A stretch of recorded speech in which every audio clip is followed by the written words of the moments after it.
We begin by asking you to read excerpts from two documents. This one.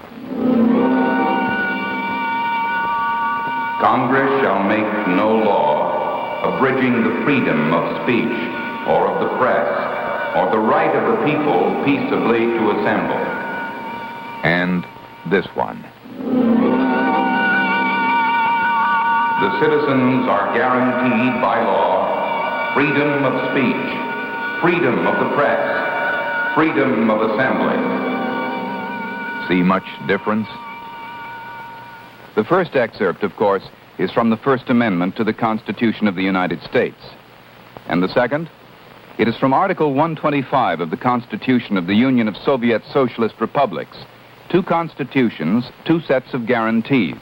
One has meant much, perhaps everything, because it was honored by the government it created. The other has meant little, perhaps nothing, because it was not honored by the government it created. We mean to speak to you today of the American press, who it is, what it does, and of something in the air, something going around. Don't talk to the press, because they will distort everything you say. The United States Air Force, we were told, posted that notice for prisoners of war returning from Vietnam. Consumers are being misled about food prices by the big city and the urban press. So said Earl Butz, the Secretary of Agriculture, on the day he announced the biggest monthly increase in food prices in 20 years. We mean to speak to you today of hostility and suspicion surrounding the press, and to try to suggest how this came to be, in the unwelcome news of an unwelcome age.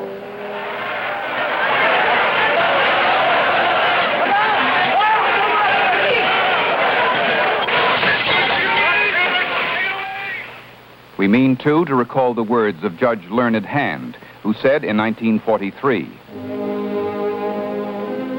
"Right conclusions are more likely to be gathered out of a multitude of tongues than through any kind of authoritative selection. To many this is, and always will be, folly, but we have staked upon it our all."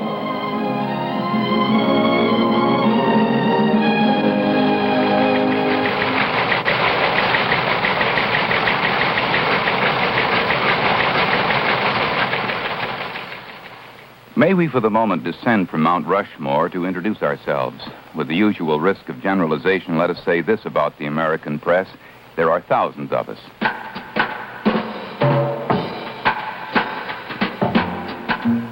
Some of us are quite good in our jobs. Most of us are probably adequate. Some of us are just plain lousy. Nearly all of us wish we were better. Motivation: some of us were attracted by the glamour, the press card that would be entree to everywhere in what used to be a romantic business. Most of us wanted to be where the action is. Most of us were just plain curious. Most of us went to journalism schools. Most of us started in small papers at the knobbly knees of gnarled city editors who brought down the wrath of God for one fact gone astray. One way or another, we became professionals, which means that most of us look somewhat different from most of you. Our ears are bigger, stretched, you might say, by the various sound levels of humbug. Few of us are heroes. Fewer are saints. Most of us are honest. We submit in the ways that most of you are honest. And additionally, in this way. Since most of us went into the business to learn about real people and real events, it follows that most of us wanted to know the truth, the real, not the unreal, as far as the human mind could perceive it. Politics? Among us there are hard hats and soft-headed liberals, also disciples of John Birch and Mao Zedong, Strom Thurmond and Rap Brown, Norman Mailer and Gloria Steinem. True, these come in smaller numbers, but then they do in the country as a whole. Most of the time, most owners of newspapers are Republicans. Most of the time, reporters working for those Republican publishers are Democrats, which is the way management and labor generally have divided most of the time in this century. In a larger sense, it doesn't matter. Publisher or reporter, Republican or Democrat, we are products of our training and our profession, not of our politics. The American press comes in all sizes, small, medium, and large. From the towers of the effete East, westward through the course of empire, to the burgeoning splendor of the opposite shore. And finally, as far from the encrusted enclaves of button-down sophistication as is possible. To the outer edge of raw, rugged reportage, to Nome, Alaska, population 2,834 souls, to the Nome Nugget. Its bias resulted from the heaving permafrost, not from the natty editor and publisher, Albo Gregory. Albro, what are the hot stories in your circulation area?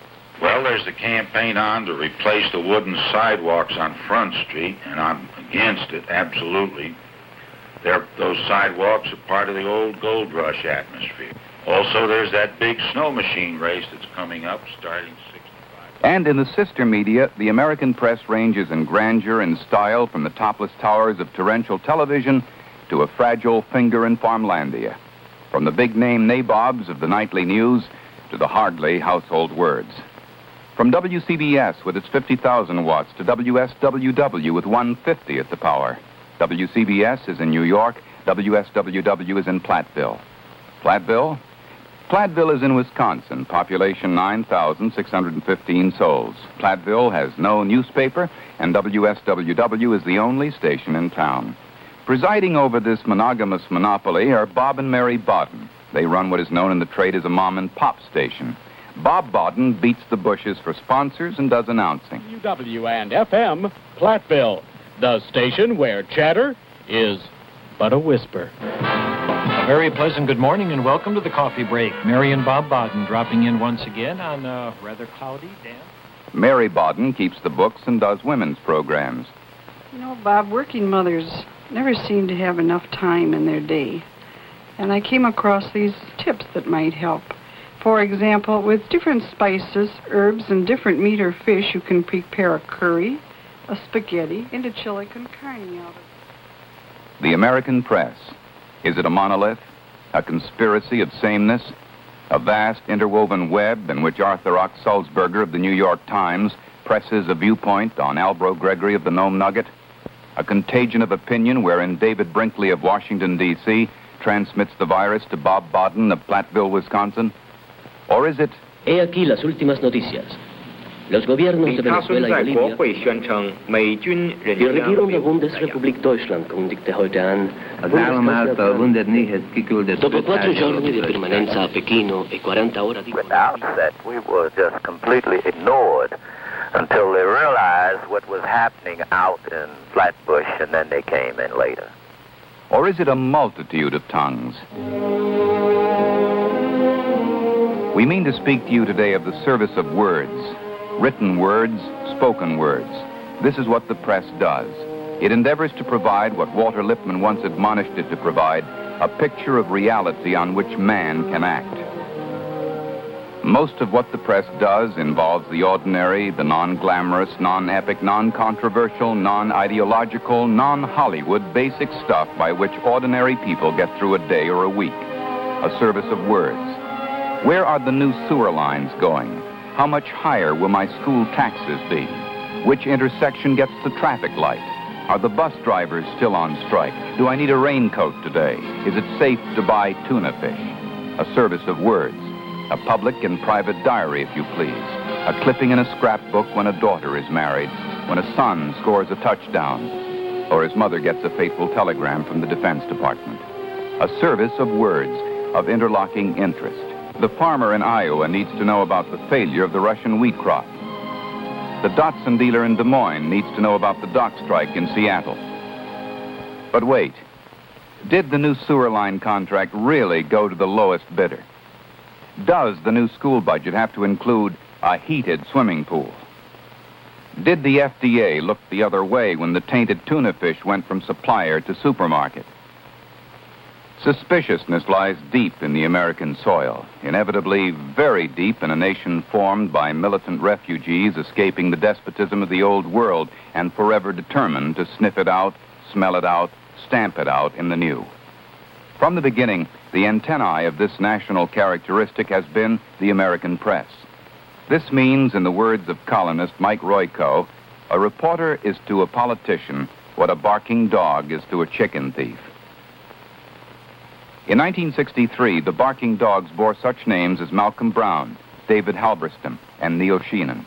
Because these reporters refused to accept their government's pronouncement at face value, Americans learned that all indeed was not well in a place called Vietnam. The government did not tell the whole truth about Vietnam. The press did. Because reporter Seymour Hersh refused in 1969 to accept the pronouncements of the United States Army, Americans learned that what happened at My Lai was not simply a routine combat operation. The Army did not break the story of My Lai. The press did. Because reporter Gene Miller in 1966 refused to accept even the findings of a court of law, 2 people wrongly convicted of murder are today free. The courts did not discover this injustice. The press did. Over the years, the transient tenants of the White House did not tell us about Teapot Dome or Vicuna coats or deep freezes or wheat deals or Watergate. The press did. The Ku Klux Klan never revealed its dark purposes. The press did. Voting officials did not tell us about phony registrations in St. Louis, Kansas City, and countless other places. The press did.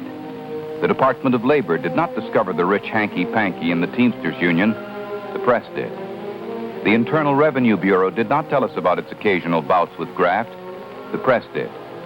The bank examiners did not smell something rotten in the state of Billy Saul Estes' books. The press did.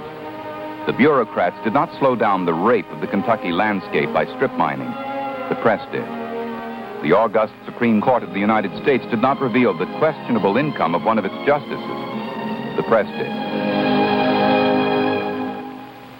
At the risk of sanctimony and belaboring a point, we cite all this only to suggest that it is not in the nature of institutions or individuals to call attention to their own warts or malignancies.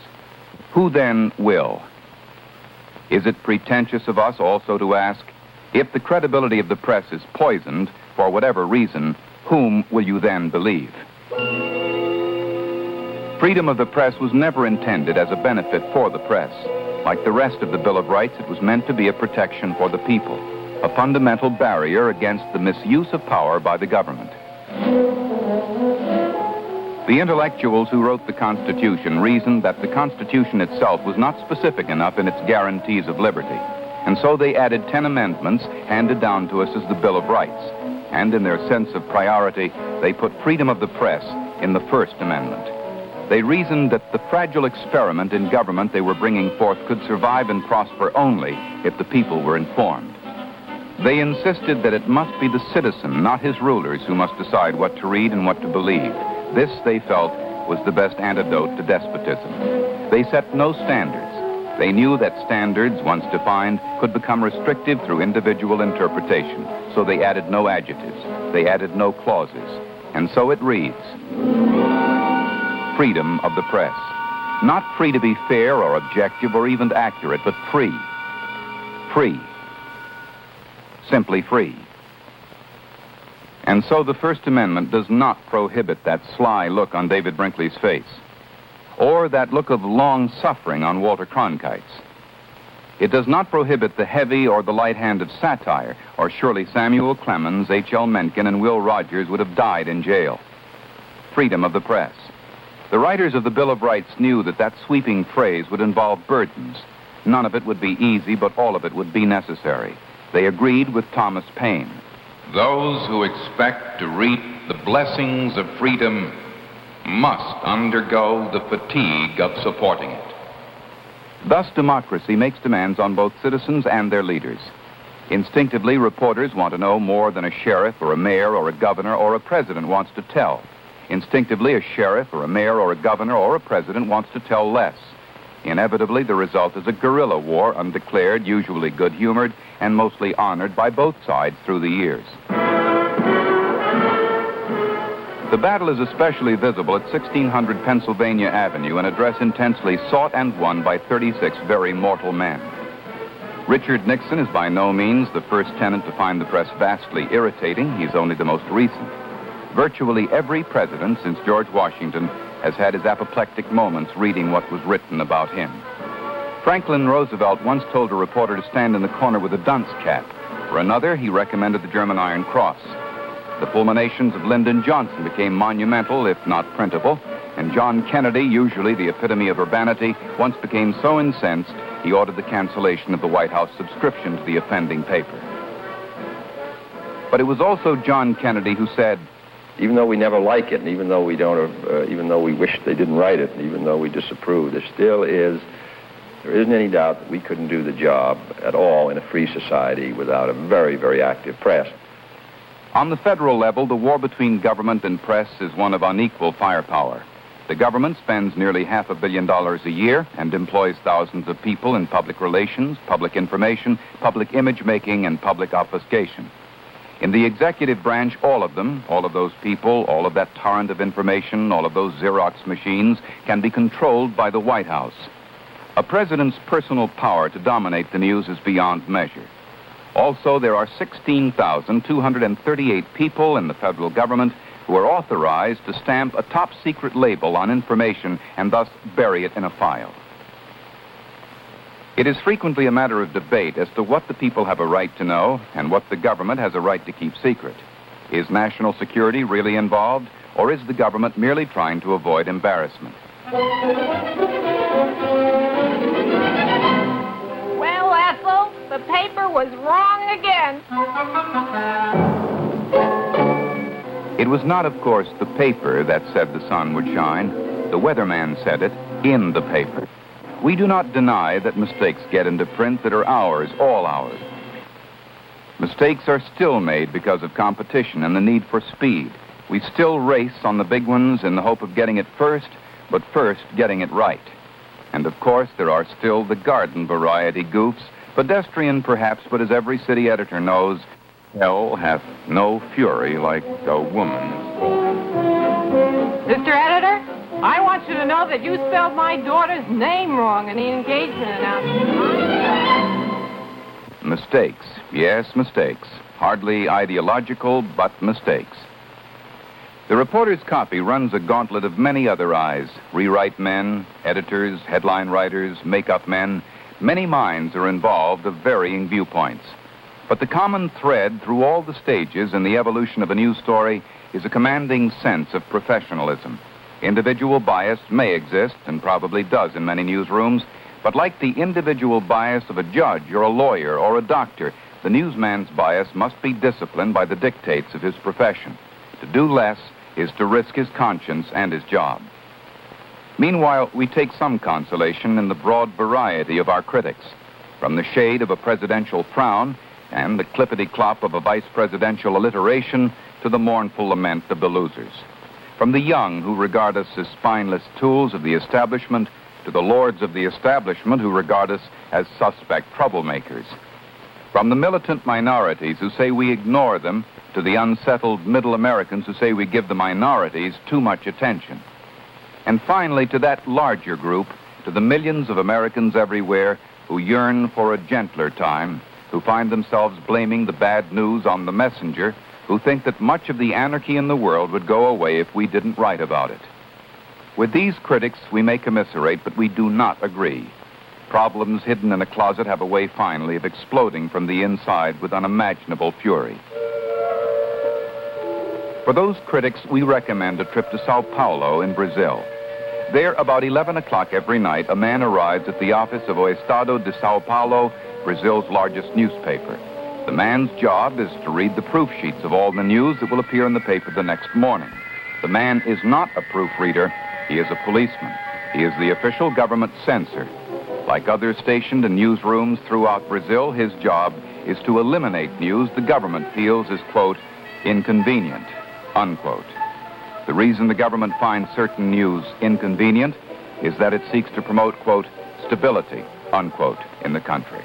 Stability. Wouldn't we all like a little stability? In Brazil, there is a prescribed list of subjects considered unsuitable for readers.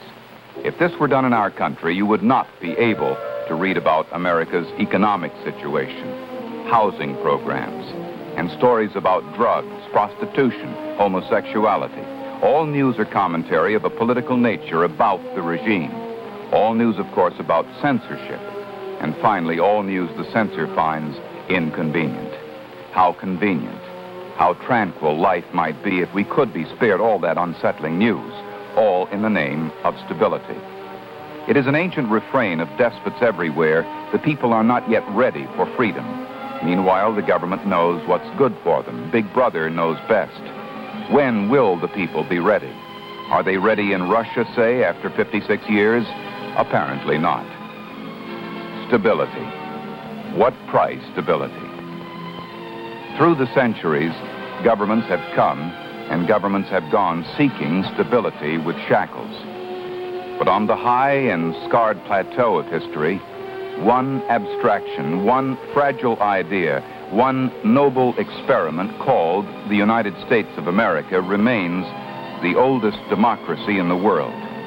A nation whose soul was committed nearly 200 years ago to this proposition. Right conclusions are more likely to be gathered out of a multitude of tongues than through any kind of authoritative selection. To many this is and always will be folly, but we have staked upon it our all.